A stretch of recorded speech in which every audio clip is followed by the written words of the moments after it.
एक छोटी सी कहानी जो कि मुझे याद आती है। एक बार मेरे बड़े भैया ने मुझसे कहा कि अमित, तुम अखबार क्यों नहीं पढ़ते हो? तुम देश दुनिया की खोज खबर क्यों नहीं रखते हो?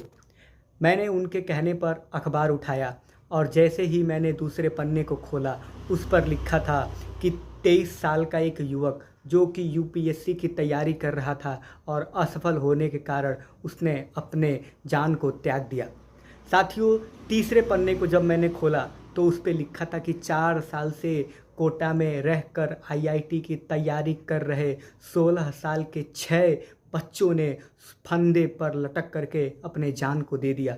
साथियों, मेरा रूह कांप गया और मैंने सोचा कि जिस देश में बजरंग बली जैसे प्रभु और हमारे पूर्वज जन्म लिए हों, उनके बच्चे कैसे इन चीज़ों को और अपने जान को ऐसे इतनी आसानी से दे सकते हैं।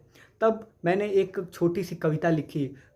वह कविता कुछ इस प्रकार थी कि जब माता सीता का हरण होता है, तब सभी लोग चिंतित थे, सभी वानर सेना चिंतित थी कि आखिर अब इस समंदर को पार करके माँ सीता के पास कौन जाए। तब सभी ने बजरंगबली की ओर देखा और वो लाइन मुझे याद आती है कि जब माँ सीता का हरण हुआ तब चिंतित थी सेना सारी, फिर सभी ने हाथ जोड़कर देखा बजरंगबली की ओर बारी बारी। सब बोले, हनुमत अब तुम नभ में उड़ जाओ, विकराल समंदर लांघो माँ सीता को ले करके आओ। अरे जवाब सुनकर वानर सेना का हनुमत ने कुछ यूं बोला कि मैं राम भक्त हूँ, रणभूमि से मुड़ना नहीं जानता हूँ, कि मैं राम भक्त हूँ, रणभूमि से मुड़ना नहीं जानता हूँ, पर भवसागर कैसे पार करूँ, मैं उड़ना नहीं जानता हूँ। जवाब सुनकर हनुमत का अंबर संग धरती डोल उठा। फिर गर्वित स्वर में वानर सेना बोल उठा, हे शंकर सुमन केसरी नंदन ब्रह्मचारी है महाबली, हर दल को बल देते हो, खुद द्विधा में झूल गए हो कि हनुमत उड़ना तो जानते हो, बस उड़ना भूल चुके हो।